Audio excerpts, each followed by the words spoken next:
நிலையாய் உன்னை நினைத்தார் நான் மலையாய் உயர்வடைவேன். நான் மலையாய் உயர்வடைவேன்.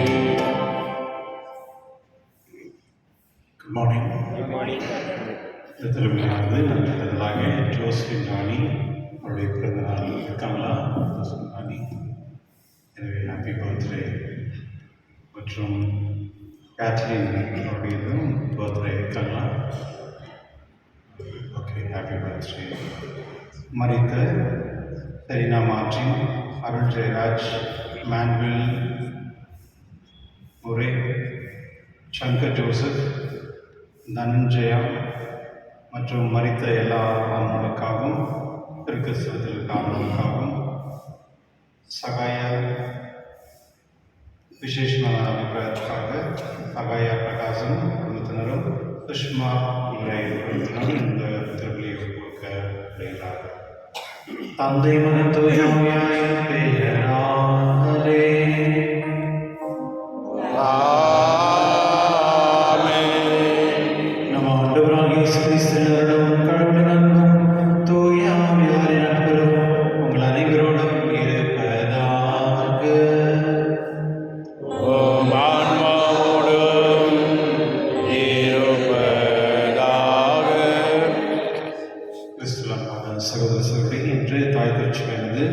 சென்ட் பிரான்சிஸ் சேவியர் கபீரின் அப்படின்ற ஒரு சிஸ்டருடைய விழா.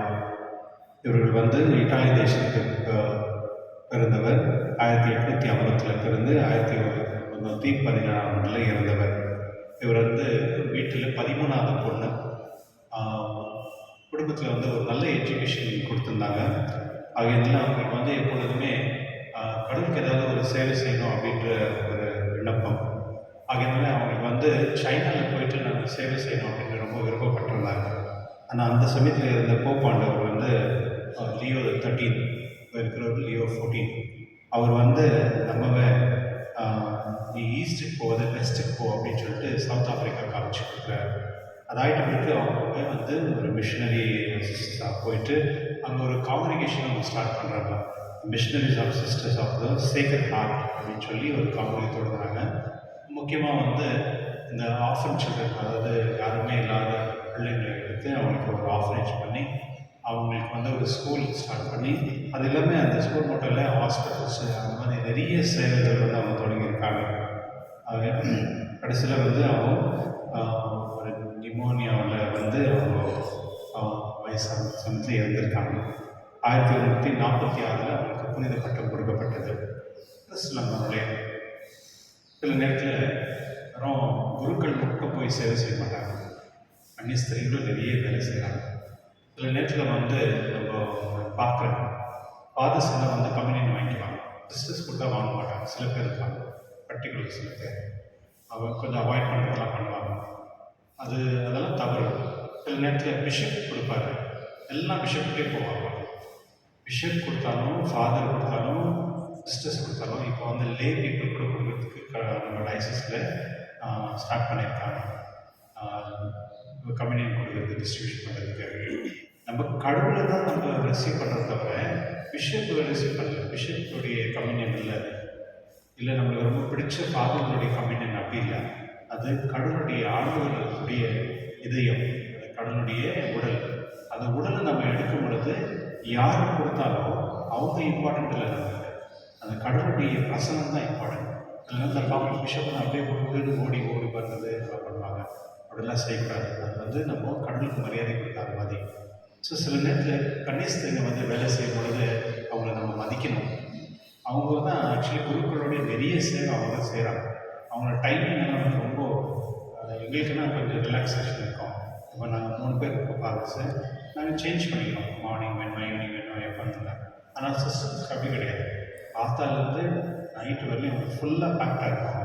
அவங்க செய்கிற சோஷியல் ஒர்க் ஆகட்டும், ஸ்கூல் ஆகட்டும், ஹாஸ்பிட்டல்ஸ் ஆகட்டும், ப்ளஸ் அந்த கம்யூனிட்டியில் ஒரு 10 பேர் இருக்கிறாங்க, 10 முகம் தான் பார்த்துட்டு இருப்பாங்க. அது மாதிரி அவங்களுக்கு ரொம்ப கஷ்டப்படும். ப்ளஸ் நம்ம சில நேரத்தில் சில பேர் மதிக்கிறது இல்லை. அப்படி இல்லாமல் நம்ம வந்து கன்னிஸ்தர்களும் நம்ம வந்து குருக்களுக்கு ஈக்குவல் தான் அவங்களும். நம்ம அவங்கள நம்ம மரியாதையோடு நம்ம பார்க்கணும் மற்றும் அவங்க செய்யக்கூடிய சேவையை நம்ம பாராட்டணும். இதை இந்த புனிதர் வந்து அப்படியே வாழ்க்கையில் வந்து கம்ப்ளீட்டாக அவங்க வந்து கடலுக்காக அர்ப்பணம் செஞ்சாங்க. சில நேரத்தில் நம்ம குடும்பத்தில் இருக்க பசங்களுக்கு என்கரேஜ் பண்ணணும். பெண் பிள்ளைங்களுக்கெல்லாம் என்கரேஜ் பண்ணி கன்னிஸ்திரி அவர்களுக்கு அவங்களுக்கு சேவை செய்கிறதுக்கு நம்ம என்கரேஜ் பண்ணோம்னா அது நம்ம குடும்பத்தில் ஒரு ஆசீர்வாதமாக வரும். நம்முடைய பாவலை நினைத்து மனவருந்தி இந்த திருவிழை கொண்டாடுவோம். எல்லாம் உள்ள இறைவனிடமும் சகோதர சகோதரிகளே, உங்களிடமும் நான் பாவியை நினைத்துக் கொள்கின்றேன். ஏனெனில் சிந்தனையாலும் சொல்லாலும் செயலாலும் கடமையில் தவறியதாலும் பாவங்கள் பல செய்தேன். என் பாவமே என் பாவமே என் பெரும் பாவமே. ஆகையால் இப்பொழுதும் கனியான புனித மரியாதையும் வானதூதர் புனிதர் அனைவரையும் சகோதர சகோதரிகளே என்பதையும்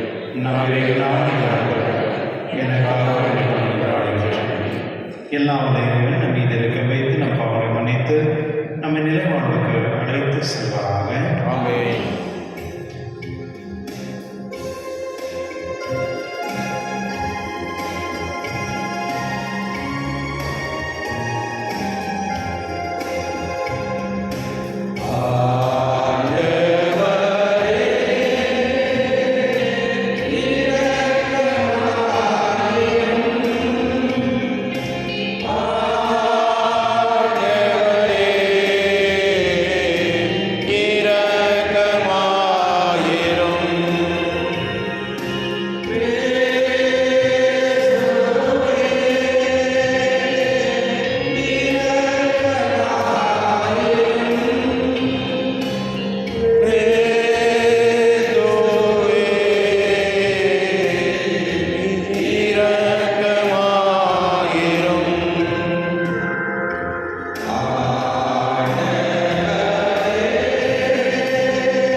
மன்றாடுவோமாக.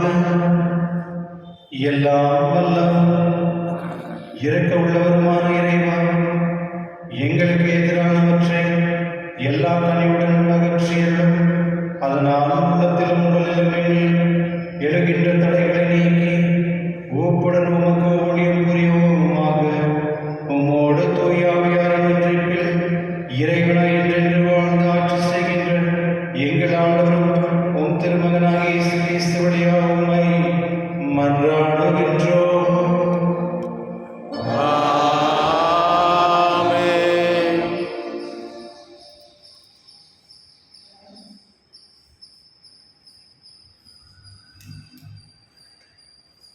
சாலமோனின் ஞான நூலிலிருந்து வாசகம். ஞானம் ஆற்றல் கொண்டது, அவ்வாற்றல் அறிவுடையது, தூய்மையானது, தனித்தன்மை வாய்ந்தது, பலவகைப்பட்டது, நுண்மையானது, உயிரோட்டம் உள்ளது, தெளிவு மிக்கது, மாசுபடாது, வெளிப்படையானது, கேடு தராது, நன்மையை விரும்புவது, கூர்மையானது, ஞானம் எதிர்க்க முடியாதது, நன்மை செய்வது, மனிதநேயம் கொண்டது, நிலை பெயராதது, உறுதியானது, வீண் கவலை கொள்ளாதது, எல்லாம் வல்லது, எல்லாவற்றையும் பார்வையிடுவது, அறிவும் தூய்மையும் நுண்மையும் கொண்டது, எல்லா உள்ளங்களையும் ஊடுருவி செல்வது. ஞானம் அசைவுகள் எல்லாவற்றையும் விட மிக விரைவானது. அதன் தூய்மையினால் எல்லாவற்றிலும் நிரம்பி நிற்கிறது, எல்லாவற்றையும் ஊடுருவி செல்கிறது. ஞானம் கடவுளின் ஆற்றலிலிருந்து புறப்படும் ஆவி,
கதிரவனை விட அழகானது, விண்மீன் கூட்டத்திலும் சிறந்தது, ஒளியை காட்டிலும் மேலானது, இரவுக்கு பகல் இடம் கொடுக்கிறது, ஆனால் ஞானத்தை தீமை மேற்கொள்ளாது. ஞானம் 1 கோடி முதல் மறு கோடி வரை ஆற்றலோடு செல்கிறது, எல்லாவற்றையும் முறையாக ஒழுங்குபடுத்துகிறது. ஆண்டவர் வழங்கும் அருள்வாக்கு. இறைவாக்கு நன்றி. பதிலுரை பாடல் பல்லவி. ஆண்டவரே, என்றென்றைக்கும் உள்ளது உமது வாக்கு. ஆண்டவரே, என்றென்றைக்கும் உள்ளது உமது வாக்கு. ஆண்டவரே, என்றென்றைக்கும் உள்ளது உமது வாக்கு. விண்ணுலகைப் போல் அது நிலைத்துள்ளது, தலைமுறை தலைமுறையாய் உள்ளது உமது வாக்கு பிறழாமை.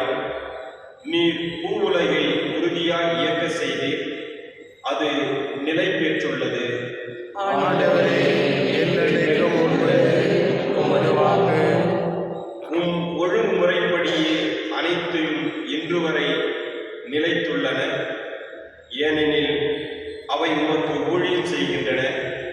உம் சொற்களை பற்றிய விளக்கம் ஒளி தருகின்றது, அது பேதைகளுக்கு நுண்ணறிவு ஊட்டுகிறது. ஆண்டவரே, என்றென்றைக்கும் உள்ளது உமது வாக்கு. உம் ஊழியன் மீது உமது முகவொளி வீச செய்யும், உம் விதிமுறைகளை எனக்கு கற்பித்தருளும். உயிர் பிழைத்து நான் உம்மை புகழ்வேனாக, உம் நீதி நெறிகள் எனக்கு துணை புரிவனவாக. ஆண்டவரே, என்றென்றைக்கும் உள்ளது உமது வாக்கு. அனைவரும் எழுந்து நிற்போம்.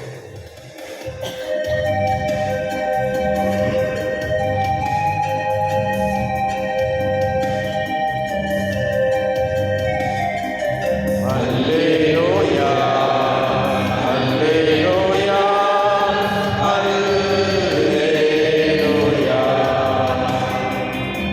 அல்லேலூயா, அல்லேலூயா, அல்லேலூயா. நானே திராட்சை கொடி, நீங்கள் அதன் கிளைகள். ஒருவர் என்னுடனும் நான் அவருடனும் இணைந்திருந்தால் அவர் மிகுந்த கனி தருவார் என்கிறார் ஆண்டவர். அல்லேலூயா. அல்லேலூயா, அல்லேலூயா, அல்லேலூயா. ஆண்டவர்களோடு இருப்பாராக. ஓம் ஆன்மாவோடும் இருப்பாராக. புனித லூக்கா எழுதிய பரிசுத்த நற்செய்தியிலிருந்து வாசகம். ஆண்டவரே, மாட்சி உமக்கே. அக்காலத்தில் இறையாட்சி எப்போது வரும் என்று பரிசேயர் இயேசுவிடம் கேட்டார். அவர் மறுமொழியாக, இறையாட்சி கண்களுக்கு புலப்படும் முறையில் வராது, இதோ இங்கே அல்லது அதோ அங்கே என்று சொல்ல முடியாது. ஏனெனில் இறையாட்சி உங்கள் நடுவே செயல்படுகிறது என்றார். பின்பு அவர் சீடர்களை நோக்கி கூறியது, ஒரு காலம் வரும், அப்போது மானிட மகனுடைய நாட்களில் ஒன்றையாவது காண நீங்கள் ஆவலாய் இருப்பீர்கள், ஆனால் நீங்கள் காண மாட்டீர்கள். அவர்கள் உங்களிடம் இதோ இங்கே அல்லது அதோ அங்கே என்பார்கள், ஆனால் நீங்கள் போக வேண்டாம், அவர்களை பின் தொடரவும் வேண்டாம். வானத்தில் மின்னல் ஒரு பகுதியிலிருந்து மறுபக்கம் வரைக்கும் பளிரென மின் ஒளிர்வது போல மானிட மகனும் தம் வரும் நாளில் தோன்றுவார். ஆனால் முதலில் அவர் பல துன்பங்கள் பட்டு இந்த தலைமுறையினரால் உதறி தள்ளப்பட வேண்டும். ஆண்டவரின் அருள்வாக்கு. கிறிஸ்துவே உமக்கு புகழ். கிறிஸ்துவான சகோதர சகோதரர்களே, என்னுடைய நற்செய்தியில் ஒரு அழகான ஒரு கேள்வி. இறை ஆட்சி எப்போது வரும் என்று பரிசேயர்கள் இயேசுவிடம் கேட்டார். உங்களுக்கு யாருக்கும் தெரியுமா எப்போ வரும் அப்படின்னு? தெரியுமா யாருன்னா இறையாட்சி எப்போ வரும் அப்படின்னு? தெரியலையா? சரி, எனக்கும் தெரியல. அப்படி இருந்தாலும் கடவுள் சொல்வது சிந்திப்போம். கிறிஸ்துவர்களே, நம்மள்கிட்ட நிறைய பேருக்கு இந்த பழக்கம் இருக்குது. நம்ம வந்து கடவுளுடைய வார்த்தையை கேட்கணுன்றதுக்காக வேறு வேறு இடத்துக்கெல்லாம் நம்ம போகிறோம். நம்மளுடைய திருச்சபை விட்டு வேறு திருச்சபைகளை நம்ம போகிறோம். நம்ம கத்தோலிக்க திருச்சபையில் இருக்கிறவங்களே நிறைய பேர் அப்படி செய்கிறாங்க. ஒருத்தர் சொல்லிட்டு இருந்தாங்க, என்னம்மா நீங்கள் எதுக்கு போகிறீங்க வேறு அது கடவுளுடைய வார்த்தை ரொம்ப நல்லா இருக்காது. ஓகே, அப்போ இங்கே அந்த மாதிரி இல்லை. கிறிஸ்துவர்களே, கடவுளுடைய வார்த்தை வந்து ஒரு காலத்தில் வந்து மக்களுக்கு வந்து புரியாமல் இருந்தது.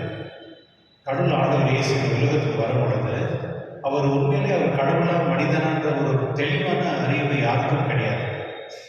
அவர் வந்து நிறைய முறை வந்து அவர் கடவுள் அப்படி இன்டைரக்டாக தான் சொன்னார், தவிர எங்கேயுமே நான் தான் கடவுள்னு எங்கேயுமே சொல்லியிருக்காரு. இவன் ஆண்டவர் இயேசு நான் தான் கடவுள் அப்படின்னு பைபிள் எங்கேயுமே நம்ம பார்க்க முடியாது.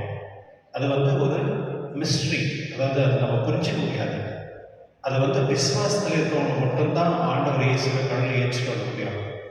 அந்த காலகட்டத்தில் வந்து கடவுள் வந்து அவருடைய உண்மையான கடவுளுடைய தன்மையை வந்து சீடருக்கு மட்டும்தான் கொடுத்தார். யார் அவரை விசுவாசத்தாங்களோ அவங்களுக்கு மட்டும்தான் கொடுத்தார். மற்றவங்களுக்கெல்லாம் புரியவே இல்லை. கடைசியில் அவருக்கு சிலுவையில் போட்டாங்க. அவர் மரித்து உயிர்த்தெழுந்தார். உயிர்த்தெழுந்த பிறகு மக்களுக்கு அந்த காட்சி கொடுத்தார். யார் அவரை விசுவாசத்தாங்களோ அவங்களுக்கு மட்டும்தான் அந்த காட்சி கொடுத்தார்.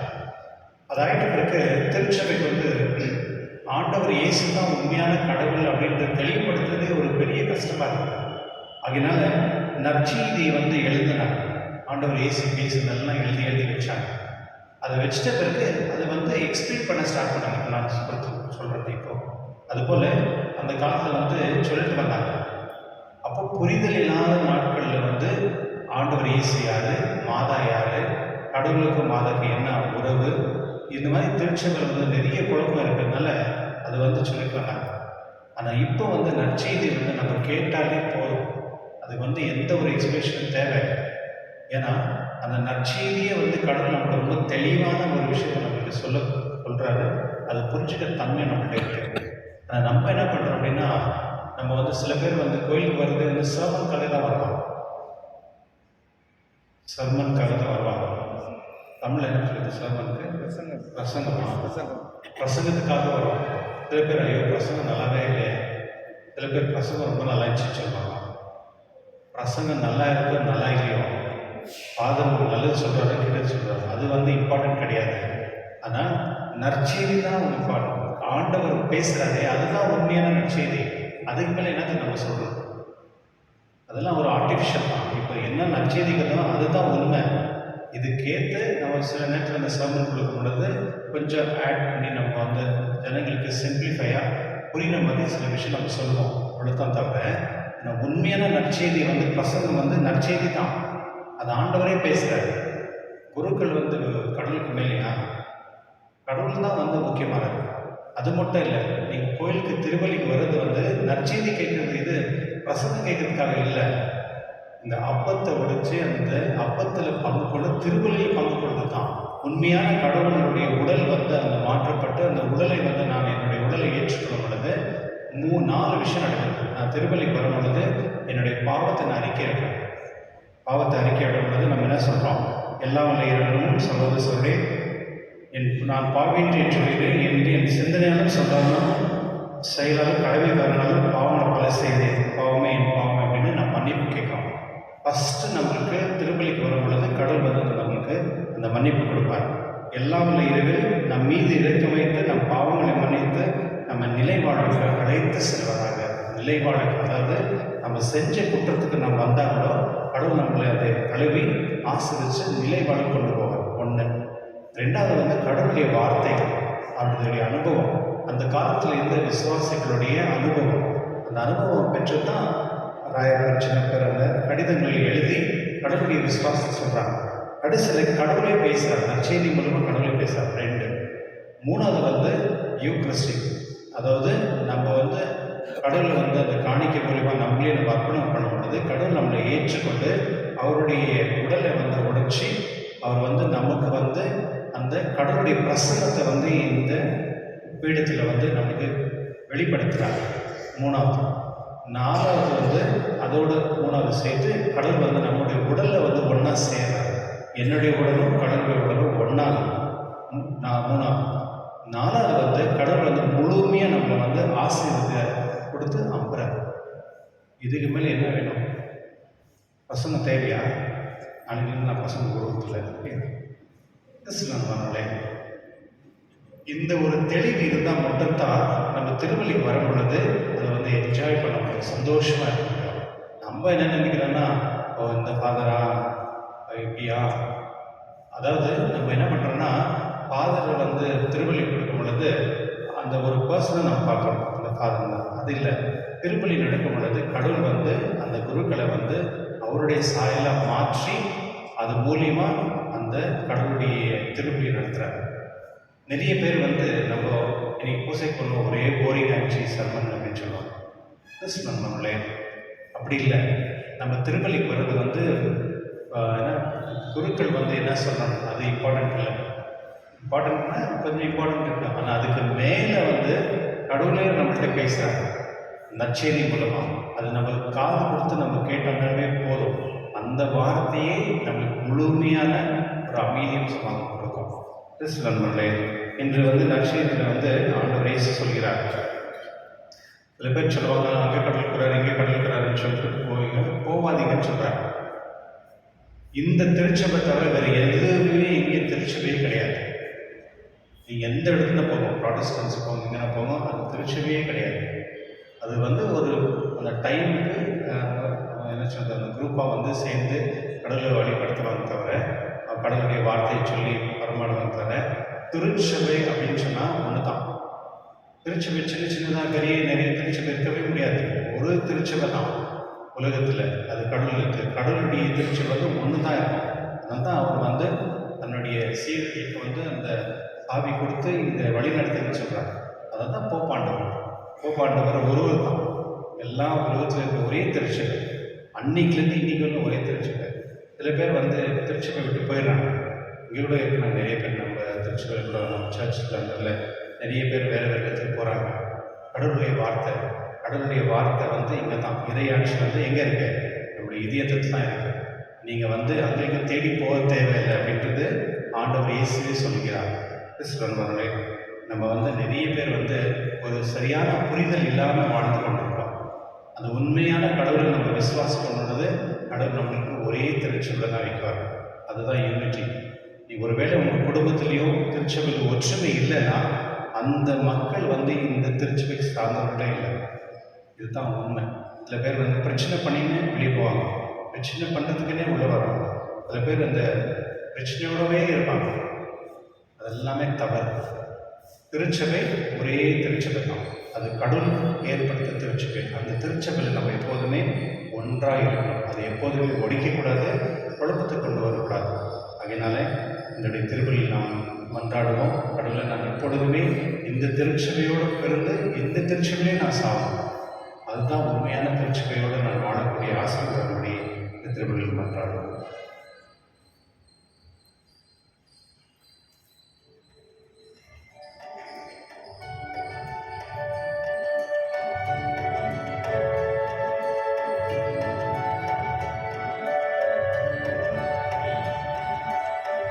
காணிக்கை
சகோதர சகோதரி மனைவர்களும் திருவலி இல்லாத தந்தையாக எங்களுக்கு ஏற்றதாகபடி செவியுங்கள். ஆண்டவர் தமது பெயரின் புகழ்ச்சிக்காகவும் ஆட்சிக்காகவும் நமது நன்மைக்காகவும் புனித திரு அவையனத்தின் நன்மைக்காகவும் உமது கையிலிருந்து வழியை ஏற்றுக்கொள்வாராக. ஆண்டவரே, இவரே பொருட்களை இரக்கமுடன் கண்ணோக்கி அருளும். உம்மை வேண்டுகின்றோம். அதனால் திரு மகனுடைய பாடல்களின் மறை நிகழ்வுகளை கொண்டாடும் நாங்கள் ஆற்று அன்போடும் அதில் பங்கு கொள்வோமாக.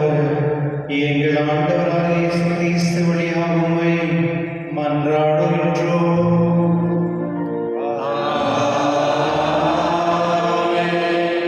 ஆண்டவர் உங்களோடு இருப்பாராக.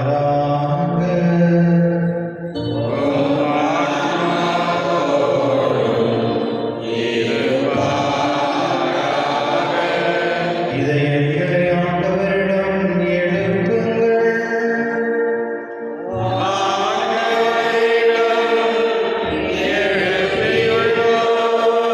நம் இறைவனாகிய ஆண்டவருக்கு நன்றி கூறுவோம்.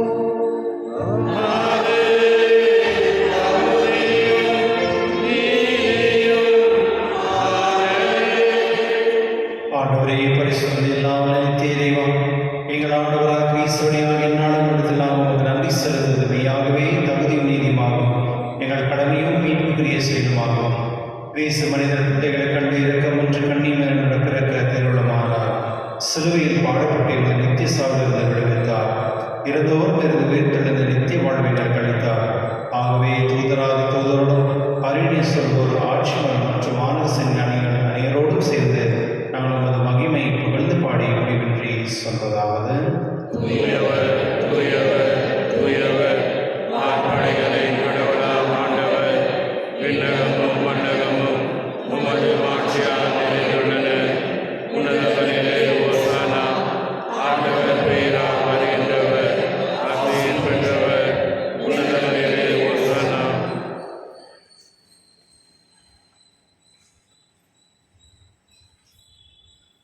ஆண்டவரே, நேர்மையாகவே தூயவர், தூய்மை அனைத்துக்கும் ஊற்று.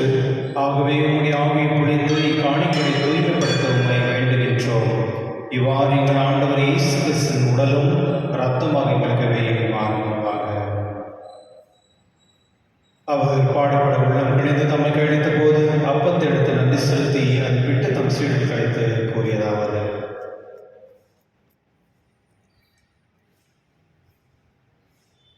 அனைவரும் இதிலிருந்து பெற்று உண்ணுங்கள். ஏன் இது உங்களுக்காக கைவிடப்படும் என் உடல்.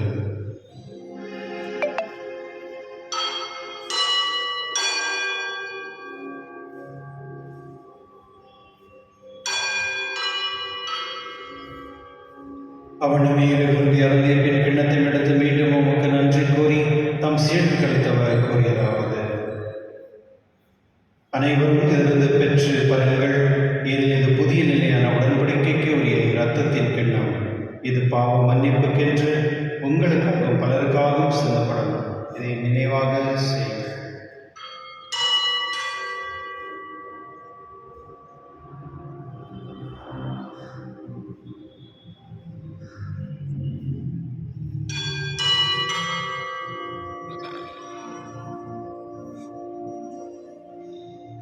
நம்பிக்கையின் மறைபொருள்.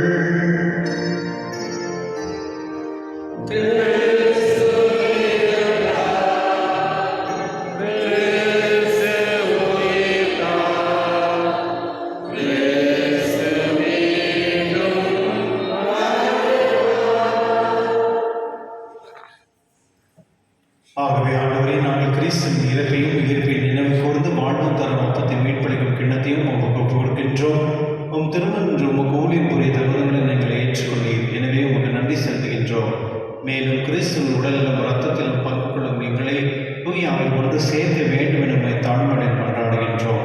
ஆண்டவரை, உலகிற்கு பரவிருக்கும் உமது திருவையை நினைவு கூர்ந்து எங்கள் திருத்தந்தை லியோ, எங்கள் ஆயர் பீட்டர், எல்லா திருநீராகிய அனைவரோடும் உமது திருவில் அன்பின் பெற செய்திருந்தோம். மேலும் உயிர்த்தெழும் எதிர்நோக்கும் தூவில் கொள்ளும் எங்கள் சகோதர சகோதரியும் இறந்தோர் அனைவரும் இரக்கத்துடன் நினைவு கூர்ந்து உமது ஏற்றலும் எங்கள் அனைவரும் மீதும் இரக்கமாயிரும். கடவுள் கணித்தாயான புனித மரியா, அவருடைய கணவனான புனித யோசேப்பு, புனித திருத்தூதர்கள், இவ்வுலகில் உமக்கு உதவராய் இருந்தவராகிய புனித நேரோடும் நாங்கள் நிலை வாழ்வில் பங்கு கொள்ளும் தகுதி பெற்று உம் திருமகன் இயேசு கிறிஸ்துவியாக உம்மை புகழ்ந்தேத்தும் மனதுள்ள உம்மை மன்றாடுகின்றோம். இவர் வழியாக இவரோடு இவரில் எல்லாம் இறைவனாகிய தந்தையே, தூய ஆவியாரின் ஒன்றிப்பில் எல்லா புகழும் ஆட்சியும் என்றென்றும் உமக்கு உரியதே.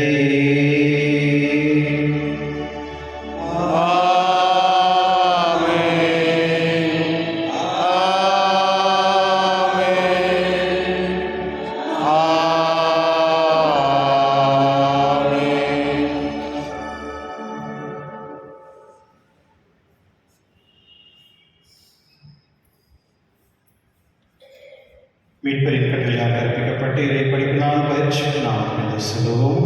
விண்ணுலகில் பிறந்த தந்தையே, உமது பெயர் தூயதென போற்று வருக. உமது ஆட்சி வருக.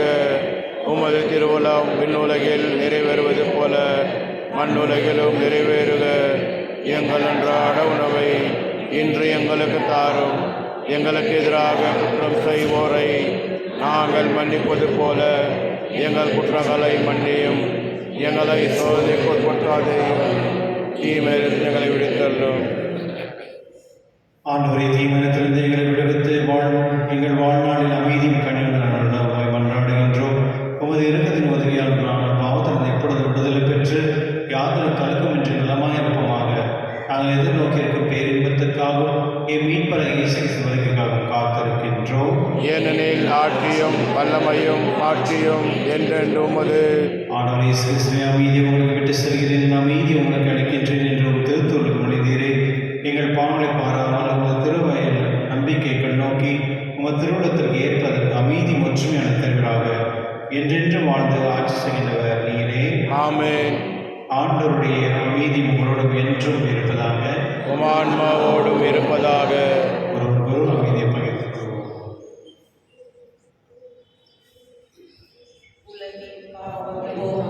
இரணின் சமரியே, எம்மேல் இரக்கம் வையும். உலகின் பாவம் போக்கும் இரணின் சமரியே, எம்மேல் இரக்கம் வையும். உலகின் பாவம் போக்கும் இரணின் சமரியே, எமக்கு அமைதியருளும்.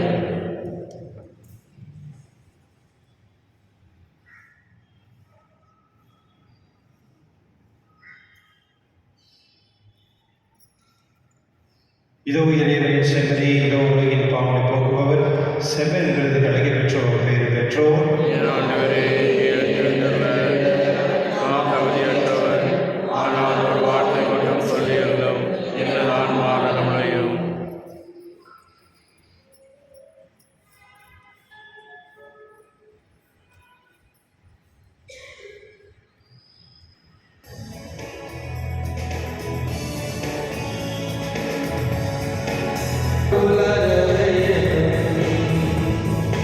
வார்த்தை வருவாக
எங்கள் இதயங்களில் அனுதினமும் பொழிய செய்கின்ற பிறர்கள் உமது அரசின் வருகை காண எதிர்நோக்கி எம்மை பயணிக்க செய்வதாக படைப்பனைத்தோடு இணைந்து புதிய விண்ணகம் புதிய மன்னகம் நோக்கிய எம் பயணத்தில் நற்செய்தி விதைகளை நாளும் வளர்த்தெடுக்கும் நல்லோராய் எம்மை மாற்றுகிறாக.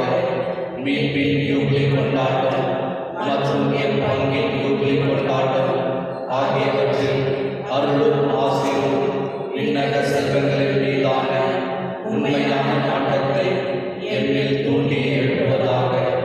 என் பங்கின் பாதுகாவலராகிய மீட்பர் இயேசுவில் தூய்மை இதயத்தில் வருகின்ற மகிழ்ச்சியையும் அமைதியையும் படைப்படைத்திருக்கும் பகிர்ந்து கொடுக்கக்கூடிய திருத்தூதர்களாக எம்மை மாற்றுவீராக.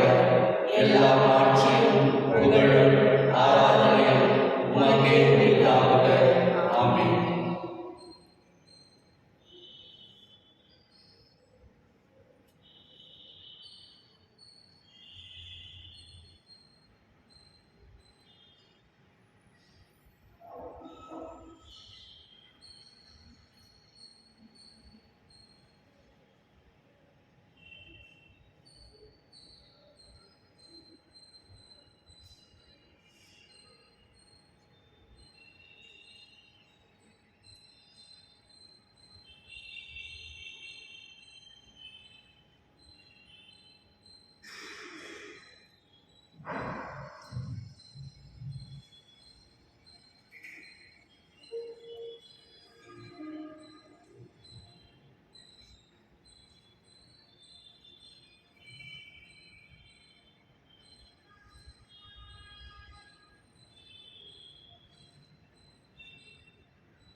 மன்றாடுவோமாக. ஆண்டவரே, உமது புனித கொடைகள் ஊற்று பெற்ற நாங்கள் கனிவுடன் உம்மை மன்றாட நன்றி கூறுகின்றோம். இவ்வாறும் ஆவியாரின் பொழிவால் நாங்கள் விண்ணக ஆற்றலை பெற்று உண்மையான அருள் வாழ்வில் நிலைத்திருக்க செய்கிறார்கள். எங்கள் ஆண்டவராகிய இயேசு கிறிஸ்து வழியாக உம்மை மன்றாடுகின்றோம்.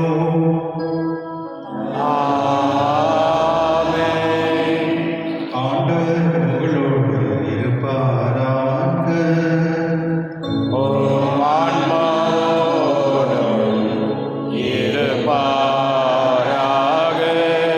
எல்லாம் வல்ல இறைவன் தந்தை மகன் தூய ஆவியார் அனைவரையும் ஆசீர்வதிப்பாராக.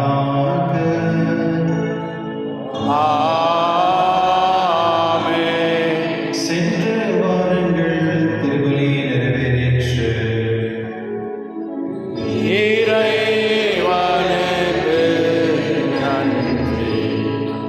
உங்களுக்கு நன்றி. Have a wonderful day.